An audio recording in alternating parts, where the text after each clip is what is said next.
లోకంలో జీవించెదను నీ కొరకే దేవా, ఈ లోకంలో జీవించెదను నీ కొరకే దేవా, నా ప్రియ యేసు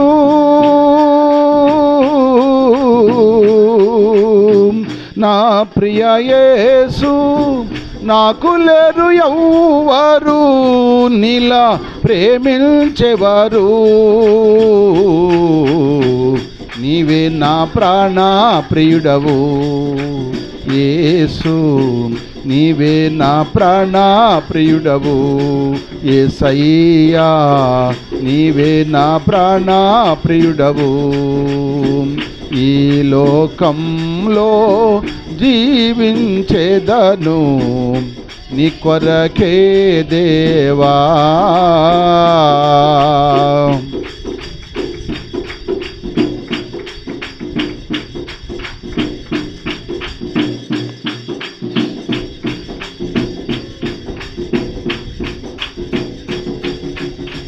తల్లిదండ్రి బంధువులు నన్ను విడిచిపోయినా విడువనని నాకు వాగ్దానమిచ్చితివి. తల్లిదండ్రి బంధువులు నన్ను విడిచిపోయినా విడువనని నాకు వాగ్దానమిచ్చితివి. ఎంత లోతైనది నీ ప్రేమ, నిన్ను విడిచినే బ్రతకలేను. ఎంత లోతైనది నీ ప్రేమ, నిన్ను విడిచినే బ్రతకలేను. నా ప్రియ యేసు,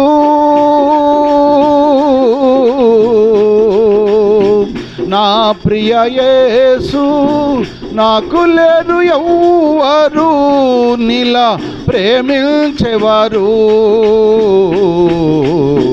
నీవే నా ప్రాణ ప్రియుడవు యేసు, నీవే నా ప్రాణ ప్రియుడవు యేసయ్యా, నీవే నా ప్రాణ ప్రియుడవు.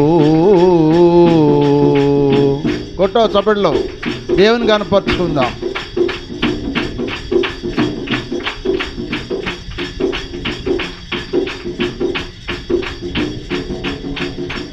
అరచేతిలోనే నన్ను చెక్కుకొంటివి, నీ కంటి పాపలా నన్ను కాయుచుంటివి. అరచేతిలోనే నన్ను చెక్కుకొంటివి, నీ కంటి పాపలా నన్ను కాయుచుంటివి. నీ దృష్టిలో నేనున్నానుగా, ఇలాలోనే జడియను. నీ దృష్టిలో నేనున్నానుగా, ఇలాలోనే జడియను. నా ప్రియ యేసు,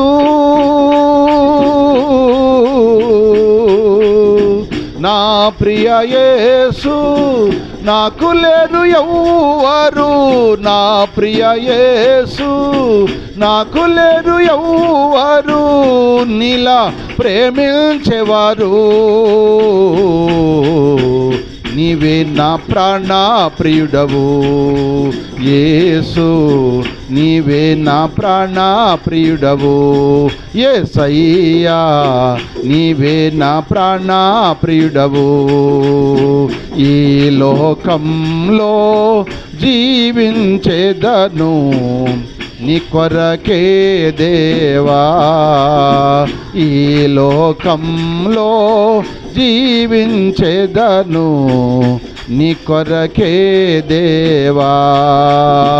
నా ప్రియ యేసు,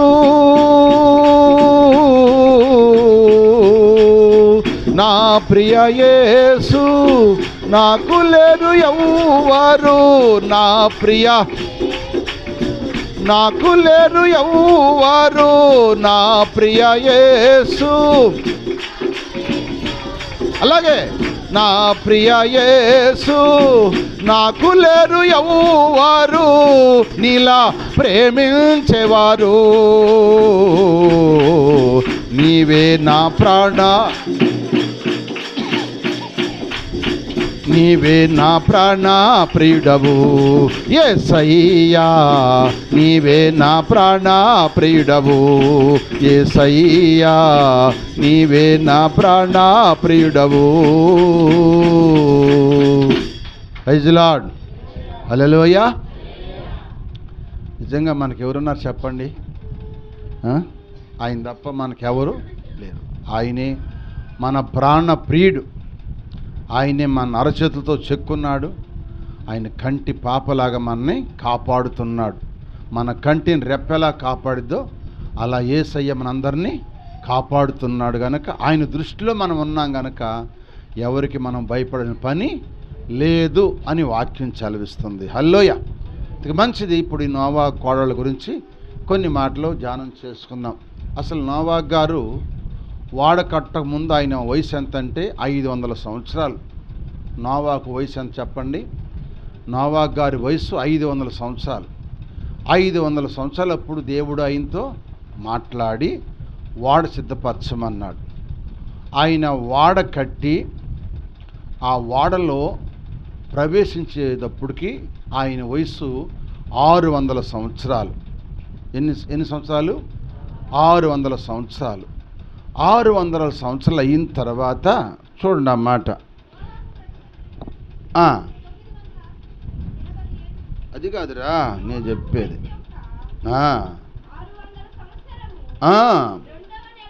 అది 2వ నెల 17వ దినమున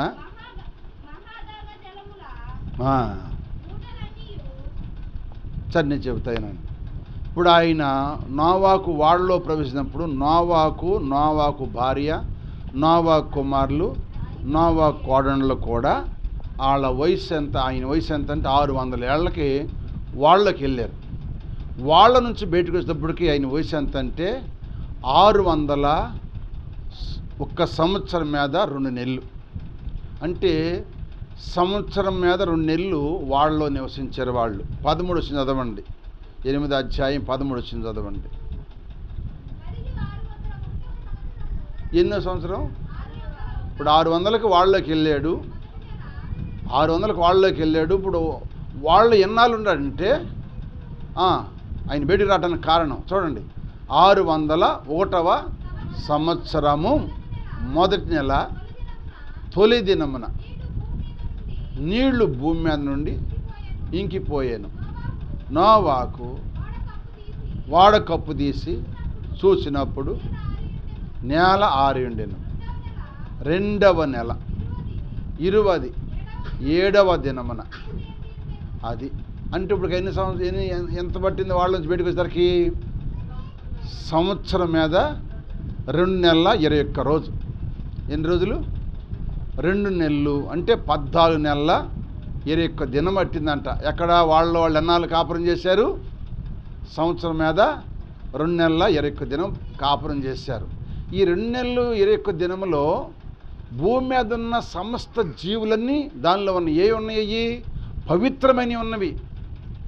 పవిత్రమైన సింహాలు, పవిత్రమైన పుల్లు, పవిత్రమైన తోడేళ్ళు. అసలు భూమి మీద దేవుడు ఎన్ని జీవరాశుల్ని ఎన్ని కోట్ల ఉంచాడో అవన్నీ కూడా 2 పవిత్రమైన పంపించాడు. అయ్యే వచ్చెక్కిని నోవాకు పిలవల, నోవాకు రమ్మల, నోవాకి వెళ్ళి తోలు రాల. అంతే అవన్నీ వచ్చేసినాయి, ఎక్కేసినాయి వాళ్ళలోకి.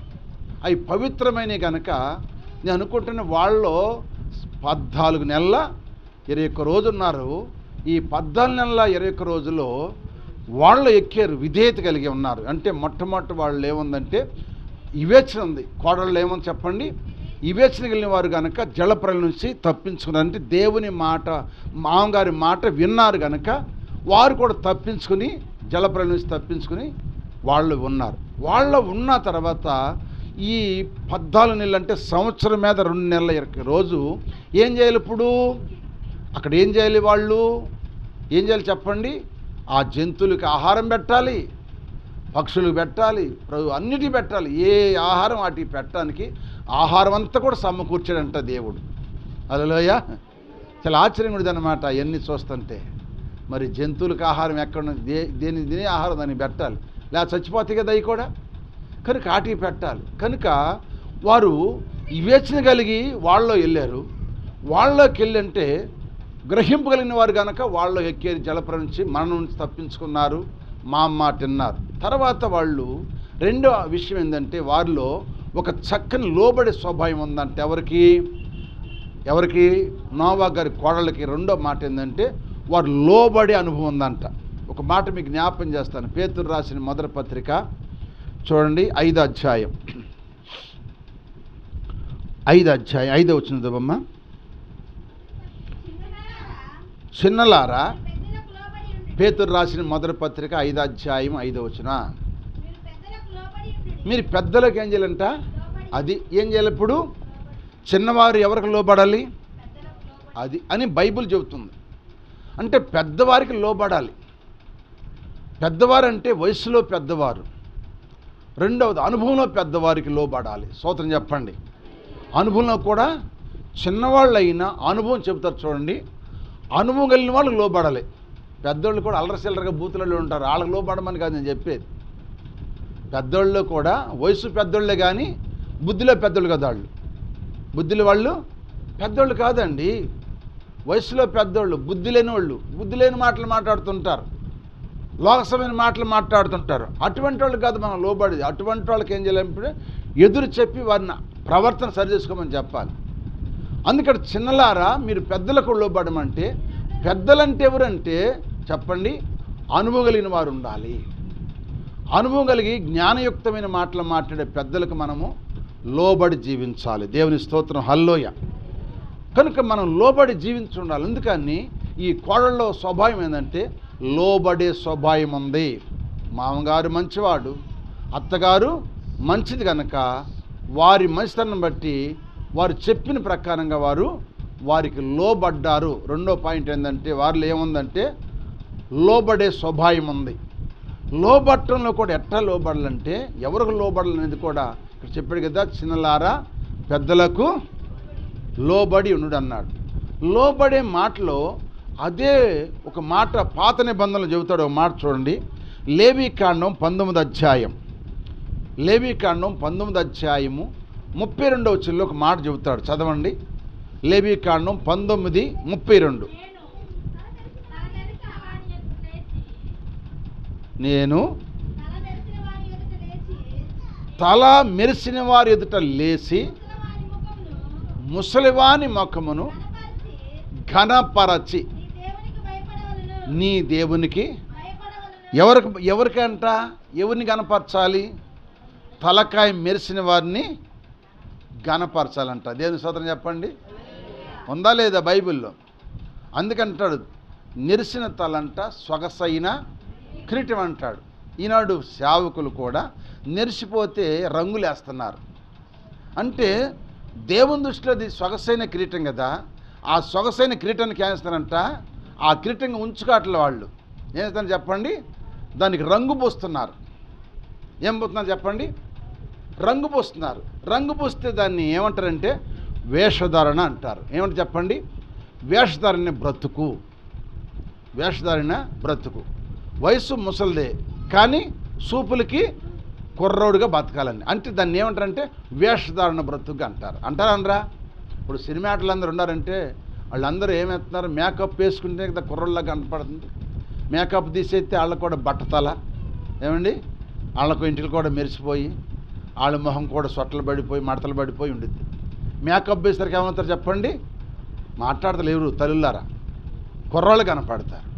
కనుక ఇక్కడ బైబిల్ ఏం చెబుతుందంటే నెరసిన వెంట్రుకలు గల ముసలివారిని అంట ఘనపరచాలంట. ఏం చేయాలంట? ముసలివారిని ఘనపరచాలంటే నెరిసిన వెంట్రుక సొగసైన కిరీటం అంటాడు భక్తుడైన సొలొమోను గారు. కనుక నీ తల వెంట్రుక మెరిసిందనుకో అది నీకు సొగసైన కిరీటం అని గుర్తుపెట్టుకో. అంతేగాని దాన్ని రంగు పూయమాక. అది రంగు పూసావనుకో దేవుని దృష్టిలో నీవు వేషధారి అవుతావు. వేషధారి అయితే వేషను క్షమిస్తాడు కానీ వేషధారులను క్షమించను అన్నాడు. దేవుని స్తోత్రం చెప్పండి. అర్థమవుతుందా వాక్యం? అర్థమవుతుందా? చాలామంది రంగులు వేస్తున్నారు. స్త్రీలలో రంగులు వేస్తున్నారు, పురుషుల్లో కూడా రంగులు వేస్తున్నారు. రంగు వేస్తే నీకేమైనా గిఫ్ట్ ఏమైనా వచ్చింది అంటావా? నీకు రంగు వేస్తే అని గిఫ్ట్ వచ్చింది అంటావా? లేకపోతే బహుమానం వచ్చిద్దా? అది లోక సంబంధాలు వేసుకుంటారు. వాళ్ళు లోక సంబంధాలు కనుక వాళ్ళు వేసుకుంటారు, వాళ్ళ తీరు పాడదు. కానీ నువ్వు ప్రభువుని నమ్ముకొని ప్రభు బల్లో పాలు పొందుతూ ప్రభు సన్నిధిలో జీవిస్తున్న నువ్వు రంగేసావనుకో, నీ బ్రతుకు వేషధారణ అయితే కనుక వేషధారిని క్షమించనని దేవుడు వాక్యం చెబుతున్నాడు మత్తయి సువార్తలో. కనుక ప్రభునందు ప్రియమైన దేవులారా, ముసలి వారిని గణపరిచి అక్కడ అంటాడు దేవుని లేచి ఏమని చేయాలంట? అసలు లెగవాలంట. పెద్దవాళ్ళ దగ్గర ఏం చేయాలి? ఏమండి, లెగుతున్నారు కొంతమంది లెగరు. తల మెరిసిన వారి దగ్గర లెగిసి నుంచోరు. అంటే లెగటం అంటే గౌరవించడం. నువ్వు కూర్చున్న మనిషి లెగిసి నిలబట్టే గౌరవం అంటారు. గౌరవించాలి, అగౌరవంగా ఉండకూడదు. పెద్దవాళ్ళు వచ్చారు మన దగ్గరికి, ఆయన పాస్టర్ అవ్వచ్చు, విశ్వాస అవ్వచ్చు, లోక సంబంధం అవ్వచ్చు, మామ అవ్వచ్చు, అత్త అవ్వచ్చు, ఎవరైనా కానీ వారు పెద్దవారు తల మెరిసిన వారు ఉన్నప్పుడంట లేచి నిలబడి ముసలివారిని కనపరిచి నీ దేవునికి దేవునికి భయపడాలంట. హల్లెలూయ. ఈ మాట అండర్లైన్ చేసుకోండి. మీరు యవనస్తులందరూ కూడా అండర్లైన్ చేసుకోండి. తల మెరిసిన ముసలి ఎదుట నిలిచి ఘనపరిచి దేవునికి భయపడవలనని వాక్యం చదివిస్తుంది. అటువంటి స్థితిలో ఎవరున్నారంటే నోవా కోడళ్ళు ఉన్నారు. అందుకే వారు చెప్పిన మాటల్లా విన్నారు, వారికి లోబడ్డారు. వారు కూర్చుంటే వారు నుంచున్నారు. తెలుసా? వారు పడుకుంటే వాళ్ళు కూర్చున్నారు. వాళ్ళు నుంచుంటే వాళ్ళు కూర్చుంటే వీళ్ళు నుంచున్నారంట. వాళ్ళు పడుకుంటే వీళ్ళు కూర్చున్నారంట. అంత గౌరవించారంట. ఎవరిని? అత్తని, మామని. అలాగే మనము కూడా ఎదుటి వారందరికీ మనం లోబడాలన్నాడు. చిన్నలారా మీ పెద్దలకు లోబడి ఉండమని. అంటే లోబడే స్వభావం ఎవరికి ఉందంటే నోవాకు కోడళ్లకు ఉన్నది. నీకుందా? లోబడే స్వభావం ఉందా? తలమరిసిన వారి దగ్గర ఆయన గణపరుస్తున్నావా? రంగేశ్వరుని గణపరచొద్దు. మీరు చెబుతున్నాను, రంగేశ్వరం వాళ్ళు స్త్రీలైనా సరే పురుషులైనా సరే మీరు వాళ్ళని గణపరచిన పని లేదు. వాళ్ళు ఎవరంటే చెప్పండి, అది వేషధారణ దేవునికి ఇష్టమైంది కాదు కదా. అందుకని వేషధార బతికి వాళ్ళ దగ్గర మాత్రం రంగేశ్వరులు మాత్రం గణపరచొద్దు. ఉన్నట్టు చాలామంది రంగులు వేసేవాళ్ళు ఉన్నారు. వాళ్ళ లెక్కళ్ళు అంటే నేను వాళ్ళని గురించి విమర్శించలేదు, కానీ వాక్యాన్ని బట్టి చెబుతున్నాను. రంగేసుకున్న వాళ్ళు యజ్బేలు ఏమైపోయింది చెప్పండి? శిరోభూషణాలు ధరించుకుని రంగు పూసుకుని ఏమైపోయింది చెప్పండి? ఏమైంది చెప్పండి? నెహువు మాట చొప్పున ఇద్దరు వ్యక్తులు వచ్చి ఆ ప్రకారం ఏంటంటే ఆ 3 అంతస్తుల బిల్డింగ్ మీద పడేస్తే ఏమైపోయింది చెప్పండి? కపాలం పగిలి చచ్చిపోయిందంట. హల్లెలూయ. ప్రియమైన దేవుని బిడ్డలారా, లోబడే స్వభావం ఉండాలి, దేవునికి భయపడాలి, పెద్దలను గౌరవించాలి. హల్లెలూయ. వాళ్ళ ముందు లేచి నిలబడాలి. హల్లెలూయ. ఏం చెప్పాలి? ఏం చేయాలంటే గౌరవించాలంటే ఏం చేయాలి? లేచి నిలబడాలి. లేచి నిలబడితే అది గౌరవానికి సూచన. ఆ గౌరవాన్ని ఆ లోబడే స్వభావం కోడళ్ళకు ఉంది కనుక వాళ్ళు కూడా బ్రతికి బట్టగట్టి దేవుని సన్నిధిలో వాళ్ళు కూడా సాక్షులుగా జీవిస్తున్నారు. హల్లెలూయ. కనుక మనము కూడా ఒకటి వివేచన అంటే గ్రహింపగలిగి ఉండాలి. రెండవది మనము లోబడే స్వభావం ఉండి ఇతరులు మనం ఏం చేయాలి చెప్పండి? ఘనపరచాలి. మనకన్నా పెద్దవారిని గౌరవించాలి. స్తోత్రం చెప్పండి. మనకన్నా పెద్దవారిని గౌరవించాలి. అలా గౌరవించే విధానంలో మీరు కూడా ఉంటే నోవా కోడల్లో మీరు కూడా కోడలుగా ఉందురుగాక. హల్లెలూయ. హల్లెలూయ. హల్లెలూయ. మూడో విషయం ఏంటంటే వాళ్ళలో ఉన్న విషయము మీ జ్ఞాపం చేస్తాను చూడండి. మూడో విషయం ఏంటంటే వాళ్ళు చెప్పిన పని నమ్మకంగా చేసిన వారు. ఎవరు చెప్పిన పని? నోవా గారు చెప్పిన పని, కోడల అత్తగారు చెప్పిన పని, లేకపోతే తన భర్తలు చెప్పిన పని వారు నమ్మకంగా చేశారంట. అంటే వాళ్ళు సంవత్సరం మీద 2 నెలల 21 రోజు ఉన్నారంటే ఆ సంవత్సరం 2 నెలల 21 రోజు కూడా వారు చెప్పినట్టుగా ఏటికి ఆహారం పెట్టాలో అవి సిద్ధపరిచారంట. వాళ్ళు సిద్ధపరిచారు. సిద్ధపరిచి ఆహారం సిద్ధపరిచి వాటికి సిద్ధపరిస్తే అప్పుడు కొడుకులు తండ్రి వెళ్ళి వాటికి ఆహారము పెట్టారంట. అంటే మనము ఇంట్లో ఏం చేయాలి చెప్పండి, టయానికి ఆహారాన్ని సిద్ధపరచేవాళ్ళకి ఉండాలి. అందుకే దేవుని వాక్యంలో ఒక మాట ఉంది చూడండి. సామెతల గ్రంథం 31 అధ్యాయం. సామెతల గ్రంథం 31 అధ్యాయము చూడమ్మా 15వ వచనం. సామెతలు 31:15 వచనం. ఎప్పుడు లేచిదంట? ఎవరు లెగవాలా? స్త్రీ లెగవాలా? పురుషులు లెగవాలా? చెప్పండి. పురుషులు లెగవాలా? స్త్రీలు లెగవాలా? స్త్రీ అంటే ఏం చేసిందంట?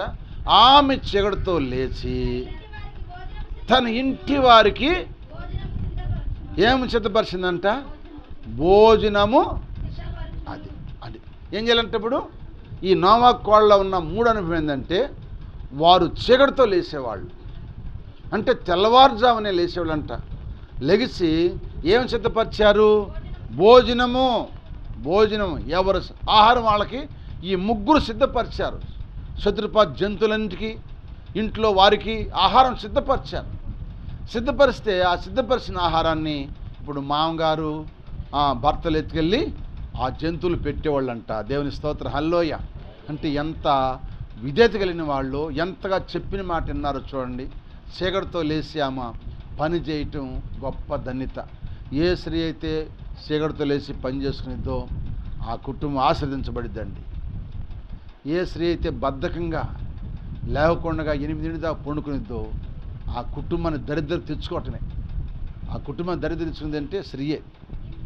అందుకంటాడు జ్ఞానవంతురాలు ఇల్లు కట్టుకునేది 3 రాళ్ళు ఇల్లు పిరికేస్తుంది అంటాడు. ఇంటికి వెళ్ళాలే దీపం అంటారు. ఏమంటే చెప్పండి, ఇంటికి వెళ్ళాలే దీపం. కనుక స్త్రీ ఎప్పుడు కూడా తెల్లవారుజామున లెగవాలి. ఎప్పుడు లెగవాలి? ఏమ్మా లేచేవాడు ఎంతమంది చెప్పండి? తెల్లవారుజామున లేచేవాళ్ళు 3 చేతులు లేచినాయి అమ్మ. 3 చేతులు కనపడి నాకు. పెద్దమాళ్ళు లేకపోట్లా అంటే తెల్లారిన దాకా అదే పనులు. నాట్లుంటే ఎప్పుడు లెగుతారు? అంటే నీ అవసరం కోసం లెగుతున్నావు కానీ నువ్వు కంటిన్యూగా లెగవట్లేదు. కంటిన్యూగా లెగవాలి. తెల్లవారుజామున ఏ స్త్రీ అయితే లేచిద్దో, ఏ స్త్రీ అయితే ప్రార్థన చేసుకుని పని ప్రారంభించిద్దో ఆ కుటుంబం ఆశీర్వదిస్తాడు. ఆ బిడ్డలను కూడా దేవుడు ఆశీర్వదిస్తాడు. ఏ కుటుంబం అయితే నేను ఒక్కదాన్ని చెప్పి 10 గంటల దాకా పండుకుంటే కుదరదు. నువ్వు ఒక్కదానివైనా సరే, నాకు బిడ్డలేరని చెప్పి భార్యాభర్తలని భర్తతో పాటు నువ్వు కూడా నిద్రపోవద్దు. లెగవాలి. తెల్లవారుజామున లెగవాలి. పెందల కాళ్ళు వేసి భర్తలు లేని వాళ్ళు కూడా పెందల కాళ్ళు లెగవాలి. ఎవరైనా లెగవాలి. పని లేకపోయినా సరే ఏ కూర్జాను లేచి ప్రార్థన చేసుకుని ఆ తర్వాత నీ పని చూసుకుని పండుకో, తప్పులేదు. భర్తలు లేకపోయినా, భర్తలు ఉన్నా, బిడ్డలు లేకపోయినా, బిడ్డలు ఉన్నా ప్రతి స్త్రీ కూడా ఏం చేయాలి చెప్పండి? తెల్లవారుజాముని లెగవాలి. తెల్లవారుజామున లెగవాలి. ఒకసారి చెబుతాం మీకు వాక్యాన్ని. ఏ కూర్జామున లెగిస్తే మనకు కలిగే ఆశీర్వాదాలు ఒకసారి చెబుతాను. హల్లెలూయా. కనుక ఏ కూర్జానంటే తెల్లవారుజామున లెగవాలి. ప్రతి ఒక్కళ్ళు కూడా లేచి ప్రార్థన చేసుకుని పని చేసుకుని పండుకో. ఎవరు కాదంటారు? ఏమండి, నీ సంభాషణ ముందు దేవునితో ఉండాలి కదా. హల్లెలూయా. ఎవరితో ఉండాలి? దేవునితో ఉండాలి నీ సంభాషణ మొట్టమొదట. ఒంటరిగత్తి అయినా ఒంటరివాడైనా ఎవరైనా సరే లెగవాలి. అందుకే ఆమె అన్నాడా? వాళ్ళన్నాడా? ఆమె అన్నాడంటే ఏకవచనం. ఆమె చీకటితో లేచి తన ఇంటి వారికి, భర్త లేకపోతే బిడ్డలు ఉంటారు కదమ్మా. భర్త లేకపోతే బిడ్డలు ఉండరా? భర్త లేకపోతే మరి మనవాళ్ళు మన సంతానం ఉండరా? ఉంటారు లేదా? ఎవరికైనా మనం ఆహారం సిద్ధపరచుకోవాలి లేదా? సరే ఎవరు లేరు, నువ్వు ఒక్కదాని అనుకో, నీ ఒక్కదానికైనా ఆహారం సిద్ధపరచుకోవాలి కదా. నువ్వు సిద్ధపరచకపోతే పోయావు. కనీసం తెల్లవారుజామున లేచి ప్రార్థన చేయటం మొదలు పెట్టాలి. ఏ కూర్జామున లేచి ప్రార్థన చేస్తే అది మనకు ఆశీర్వాదం అమ్మ. హల్లెలూయా. అర్థమైన వాళ్ళు అంటే తప్పులేదు, అడగటం కూడా మంచిదే. అడగాలి. కొంతమంది అడగరు, దాచుకుంటారు. లోనే అనుకుంటారు. వాళ్ళని అనుకోవద్దు. ఏదన్నా మీకు ఉంటే, అనుమానం ఉంటే, మీ సందేహం ఉంటే దైవజనుడిని అడగవచ్చు. అప్పుడు దేవుని వాక్యం ద్వారా మీకు తెలియజేయడానికి అవకాశం ఉంటుంది. హల్లెలూయా. అందుకే మనం ఎక్కువజాము లెగవాలి. లెగిస్తే వీళ్ళు నమ్మకంగా లేచారు, నమ్మకంగా పనిచేశారు కనుక దేవుడు వారిని ఆశీర్వదించాడు. హల్లెలూయా. దేవుడు వారిని అని చెప్పండి, ఆశీర్వదించాడు. భూమి మీద వారిని దేవుడు గొప్పగా ఆశీర్వదించాడు. నీ కుటుంబం ఆశీర్వదించబడాలంటే నీవే లెగవాలి. నువ్వు లెగవాలి. నువ్వు తెల్లవారుజాము లెగమంటే కదా 20 లక్షలు 30 లక్షలు డాబా కట్టుకున్నావు. దేని స్తోత్రం, అవునా కదా? కట్టుకున్నావు లేదా? కట్టుకోవట్లేదు మరి కొంతమంది. కనుక తెల్లవారుజాము లేచినప్పుడు దేవుడు ఏదో కింద నిన్ను ఆశీర్వదిస్తాడు. వ్యాపారంలోనో, ఉద్యోగంలోనో, వ్యవసాయంలోనో, పశువుల్లోనో, గొర్రె మేకల్లోనో, ఏదో ఒక దాంట్లో దేవుడు తెల్లవారుజాము లేచి ఏ స్త్రీ అయితే పనిచేసుకుందో ఆ స్త్రీ కుటుంబం ఆశీర్వదించబడును గాక. నేను ఒక స్త్రీని చూశాను, అంటే మన విశ్వాసులు లేవు. స్త్రీ చూశాను, భర్తతో పాటే పండుకునిద్ది. భర్త 8 బొబ్బు ఉంటే 8 బొబ్బునిద్ది. ఆ భర్త లేచినప్పుడు ఏమే మరి నేను డ్యూటీకి వెళ్ళాలి కదా, కాస్త అన్నం వండమంటే నేను ఇప్పుడు లేగలేను, నేను ఇప్పుడు వండలేను, బజార్కి వెళ్ళి తిని డ్యూటీకి వెళ్ళు, తర్వాత నేను ఆహారం వండుతాను. ఏమండి, అట్టా చేసి ఆ కుటుంబం ఏమైపోయిందంటే ఉండటానికి ఇల్లు కూడా లేకుండా అమ్ముకొని ఇద్దరు విడిపోయి చెరోదారైపోయారు. కారణం ఏంటంటే ఇద్దరు ఏం లేదు, ఐక్యత లేకపోదు. తెల్లవారుజాము లేకపోవటం వల్ల అప్పులు పాలైపోయారు. అంటే ఇక అన్నీ ఎక్కడి నుంచి తెచ్చుకోవాలి? వాటర్ నుంచి తెచ్చుకోవటం. అన్నీ ఆయన తెచ్చే కూలి ఎంత? 500. 500 కూలీలో ఏమవుతుంది చెప్పండి? 500 కూలి ఏమవుతుంది? ఏమండి, వాటికి వెళ్ళిపోతుంది. ఇంట్లో వంటల వాటికి వెళ్ళిపోతుంది. వాటికి వెళ్ళిపోతే ఇంకేం మిగులుతుంది చెప్పండి? ఏమండి, అట్టు 30 రూపాయలు కదా, పూరి 50 రూపాయలు కదా, 40 రూపాయలు కదా. అదే మన ఇంటికాడ ఒక గిదిరి బియ్యం వండుకుంటే కడుపుని తింటాం కదా. హల్లెలూయా. లేదు మన ఇంటికాడ చపాతీ చేసుకున్నా, పూరి చేసుకున్నా మనం కమ్మగా తింటాం కదా ఇంట్లో. కనుక అట్టా ఆ ఇల్లు నిదారం అయిపోయింది, వాళ్ళు చెరవదారైపోయారు. ఇప్పుడు ఐక్యత లేక, కలిసి లేక అట్టాగే ఇడిపోయారు. కనుక అందుకని చెబుతున్నాను, మనము చీకటితో లెగవాలి, మనం ఆహారం సిద్ధపరచుకోవాలి. నోవా కోడళ్ళు చెప్పిన మాట విన్నారు, తెల్లవారుజామున లెగిశారు. ఇప్పుడు నేను చెబుతున్నానంటే ఇక్కడ నా కోడలైన లెగవాల్సిందే, కొడుకులైన లెగవాల్సిందే. ఎవరైనా లెగిస్తేనే వాళ్ళకి ఆశీర్వాదం. లేకపోతే మా అత్త మా ఉండారు, మాకేం దిగలేదు అనుకుంటే మేము ఎన్నాళ్ళు ఉంటాం? ఎన్నాళ్ళు ఉంటాం చెప్పండి? తర్వాత ఏమవుతారు? అప్పుడు ఏడుస్తారు. చేతులు కాలినాక ఆకులు పట్టుకుంటే ప్రయోజనం ఏముంది? చేతులు కాలం ఉంటే ఆకులు పట్టుకుంటే మీకు ఆశీర్వాదం ఉంది. హల్లెలూయా, హల్లెలూయా, హల్లెలూయా. అందుకని మనము చెప్పిన మాట వినాలి. చెప్పిన మాట వింటే మనకి ఆశీర్వాదము. అర్థమవుతున్న వాళ్ళు చెప్పండి ఒకసారి. ఇప్పుడు నోవా కోడలు ఏముంది? 2 3 అనుభవం. వాళ్ళు చెప్పిన మాట విన్నారు కనుక వాళ్ళు ఏం చేశారంట? చీకటితో లేచి తన ఇంటి వారికి అందరికీ భోజనం, అందరూ అంటే ఇంటి వాళ్ళకి కానీ ఎలపళ్ళకి కాదు, ఇంటి వాళ్ళందరికీ ఆహారం సిద్ధపరచుకున్నారు. వాళ్ళు తిన్నారు. ఇల్లాళ్ళు పశువులకు మేత, పులులకు మేత, సింహాల మేత వేసుకుంటూ ఉన్నారు. వీళ్ళు మాత్రం తెల్లవారుజామున ఆహారం వండుతున్నారు. అందుకని నోవాకు కోడళ్ళు కూడా పరిశుద్ధ గ్రంథంలో ఏర్పరచబడ్డారు. వాళ్ళ ఉగ్రత నుంచి తప్పించబడ్డారు. దేవునికి మహిమలుగును గాక. హల్లెలూయా. అందుకే వాళ్ళు ముగ్గురులో 3 విషయాలు ఏంటంటే ప్రాధాన్యంగా, ఒకటి వాళ్ళు వివేచన కలిగిన వారు, రెండవది లోబడే విధేయత కలిగిన వారు, మూడవది చీకటితో లేచి పనిచేసుకునే వాళ్ళు నమ్మకంగా పనిచేశారు. అందుకంటాడు సామెత గ్రంథంలో ఒక మాట చూడండి.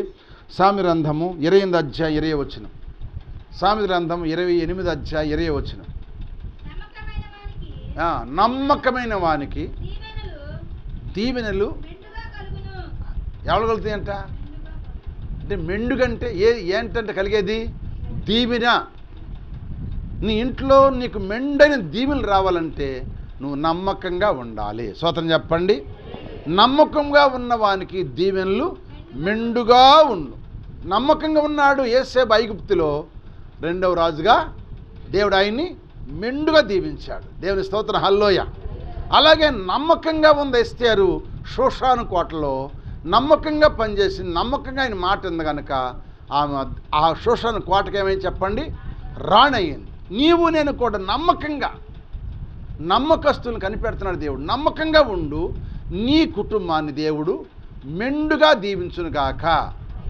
నమ్మకమైన వానికి అన్నాడు. పురుషుడైనా స్త్రీ అయినా దేవుని పనిలోను, ఇంటిలోను నువ్వెక్కడైనా సరే నమ్మకంగా ఉంటే నీ నమ్మకత్వాన్ని బట్టి దేవుడు నిన్ను మెండుగా దీవించునుగాక. హల్లెలూయా. ఒక ఇంట్లో కూలి పనికి వెళ్ళినా, పాసి పనికి వెళ్ళినా, అంట్లు దోమతానికి వెళ్ళినా నువ్వు నమ్మకంగా ఉండు. అక్కడ నమ్మకంగా ఉండు. అప్పుడు దీవెనలు నీకు మెండుగా వస్తాయి. ఎక్కడ ఉన్నా నీకు దీవెనలు రావాలంటే ఏ ఇంట్లో ఉన్నా మనం నమ్మకంగా ఉండాలి. ఆ నమ్మకమైన ఆయనకే దీవెనలు వస్తాయని వాక్యం సెలవిస్తుంది. హల్లెలూయా. ఎందుకంటే మన దేవుడు నమ్మదగినవాడు. హల్లెలూయా. మన దేవుడు చెప్పండి, నమ్మదగినవాడు. నమ్మకమైన దేవుడవైనా నీవే సాలు యేసయ్యా. నమ్మకమైన దేవుడవైనా నీవే సాలు యేసయ్యా.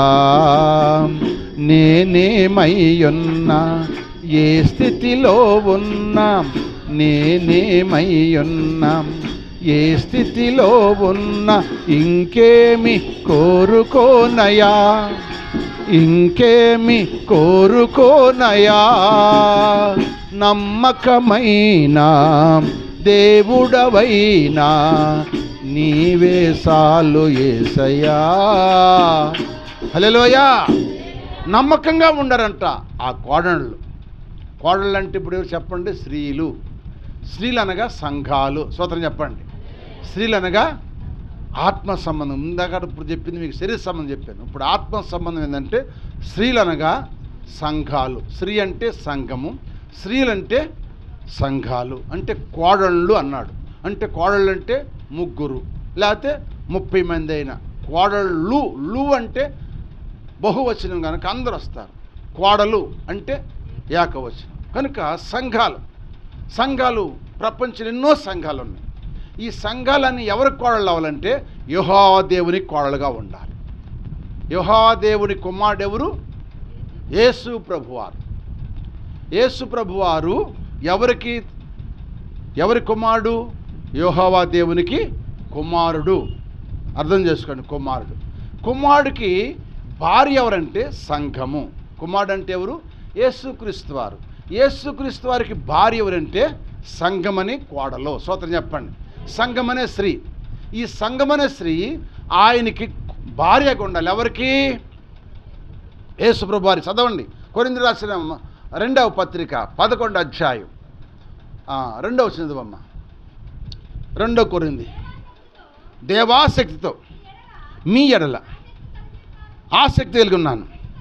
ఎందుకనగా పవిత్రాలైన కన్యకనగా ఒక్కడే పురుషుడు అనగా ఎవరికంట?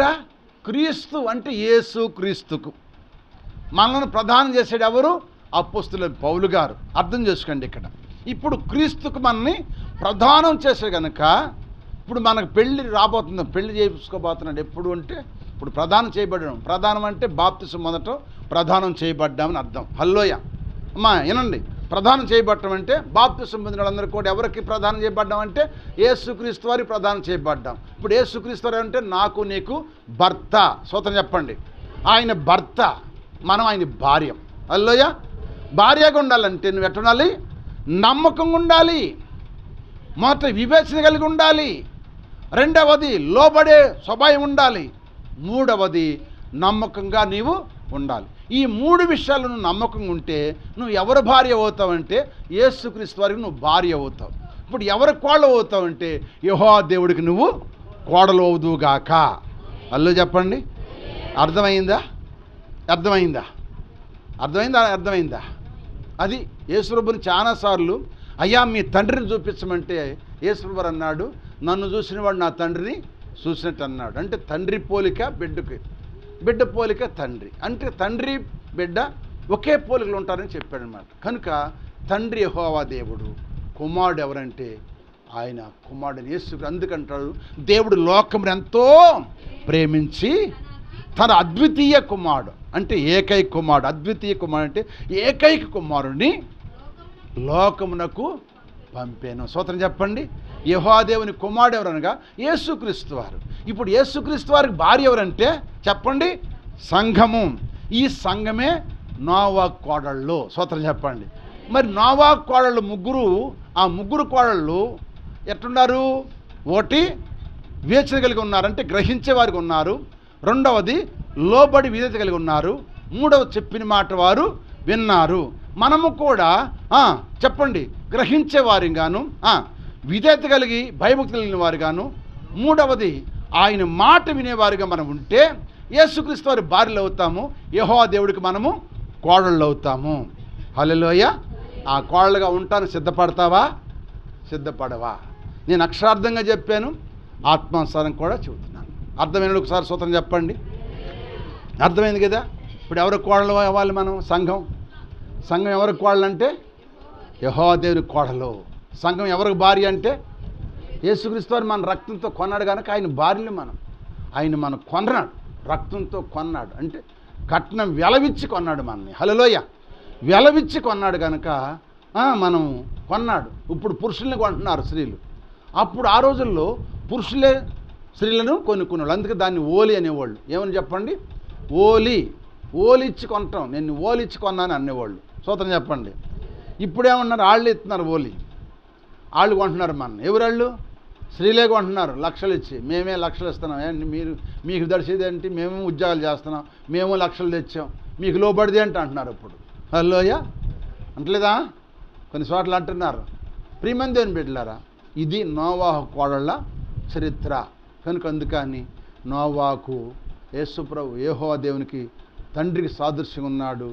నోవా కుమారులు చెప్పండి, యేసుప్రభు సాదృశ్యంగా ఉన్నాడు.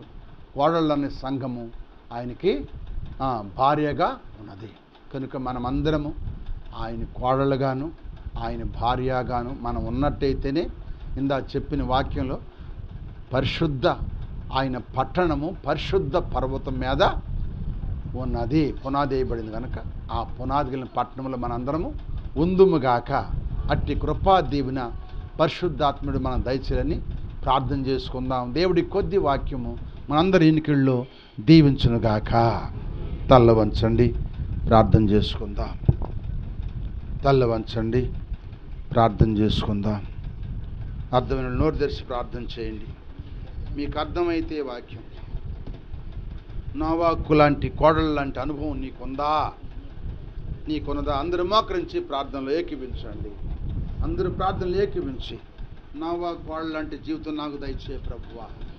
వారు గ్రహించే మనసు గలవారు, వారు విధేయత కలిగి లోబడిన వారు, వారు చెప్పిన మాట వినేవారు. అటువంటి అనుభవం నాకు దయచే ప్రభువా. నేను కూడా నోవాకు కోడలాగా జీవించాలయ్యా, మీ రాజ్యంలో ఉండాలయ్యా. యేసయ్యా మీ కొందనాలు ప్రభువా. ప్రార్థన చేయండి రా బాబు, అమ్మా ప్రార్థన చేయండి. టైం ఉంది కనుక ప్రార్థన ఒక 5 నిమిషాలు ప్రార్థన చేయండి. 5 నిమిషాలు ప్రార్థన చేయండి. ప్రార్థన చేసుకుని అందరూ ప్రార్థనలో ఏకీవించండి. హల్లెలూయా, హల్లెలూయా, హల్లెలూయా. మజ్జిగ ఏమన్నా తెచ్చాము? మజ్జిగ. సంఘమా, సంఘాలన్నీ చూస్తున్నాడు, పరిశీలిస్తున్నాడు దేవుడు. ఏ సంఘం అయితే సార్వత్రిక సంఘంలాగా ఉందో ఆ సంఘాలు ఎత్తబడతాయి. ఆ సంఘాలకి పెంతుకొస్తే అని పేరు ఉండదు, ఆర్సిఎం అని పేరు ఉండదు, లోదర్ అనే పేరు ఉండదు, రక్షణ సైన్యం అనే పేరు ఉండదు. ఆ పేరు ఈ పేరు కలిగిన సంఘాలు కాదు ఎత్తబడేది. ఆయనకి ఇష్టమైన సార్వత్రిక సంఘంలాగా ఉన్న సంఘాలు ఏ సంఘం ఉన్నా సరే, ఏ సంస్థ ఉన్నా సరే ఎత్తబడుతుంది. అంతేగాని నా సంఘం ఎత్తబడిద్ది, నాది కరెక్ట్ కాదు. బైబిల్ అంతా కరెక్టే. లోనికి వెళ్తాం మనం. ఆ పరలోక పట్టణంలోకి వెళ్ళాలంటే మనం కూడా ఈ 3 అనుభవాలు కలిగి ఉండాలని దేవుడు మనకు బయలుపరుస్తున్నాడు. ప్రార్థన చేయండి.